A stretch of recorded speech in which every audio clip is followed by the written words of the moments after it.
ছাত্র দল বিএনপিকে নেতৃত্ব দেবে, এইভাবে সে তৈরি হবে। শিক্ষা প্রতিষ্ঠান ভিত্তিক সংগঠন করে তুলতে হবে, শুধু মহল্লা ভিত্তিক সংগঠন করলে হবে না। শিক্ষা প্রতিষ্ঠান ভিত্তিক সংগঠন যদি না করো তাহলে কিন্তু হবে না। ওই শিক্ষা প্রতিষ্ঠানে তোমাকে নেতৃত্ব দিতে হবে, ওই শিক্ষা প্রতিষ্ঠানের সংসদ নির্বাচনে জয়লাভ করতে হবে, ওই শিক্ষা প্রতিষ্ঠানে তুমি সাহিত্য প্রতিযোগিতায় এগিয়ে যাবা, এক্সটেম্পোর স্পিচে এগিয়ে যাবা। এই বিষয়গুলো না হলে তোমার যে বিকাশটা হবে না। আসো, আমরা ছাত্রদলের নেতৃত্বে সেই জিনিসগুলো দেখতে চাই। যখন তারা এই ধরনের কোনো কর্মসূচি নেবে, আমি মনে করবো যে সেটা জাতির জন্যে, আমাদের ভবিষ্যতের জন্য সবচেয়ে বড় হবে।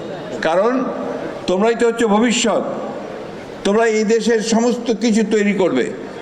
চাকরিতে বলো, রাজনীতিতে বলো, অর্থনীতিতে বলো, ব্যবসা বাণিজ্য প্রসারের ক্ষেত্রে বলো, তোমাদেরকেই সেই নেতৃত্বটা সামনে নিতে হবে। আমি সবশেষে আবারও ছাত্রদলের যে সাফল্য সেটা কামনা করছি, আর এই প্রত্যাশা করছি যে ছাত্রদল বিএনপিকে নেতৃত্ব দেবে, এইভাবে সে তৈরি হবে, এইভাবে সে নেতৃত্ব তৈরি হবে।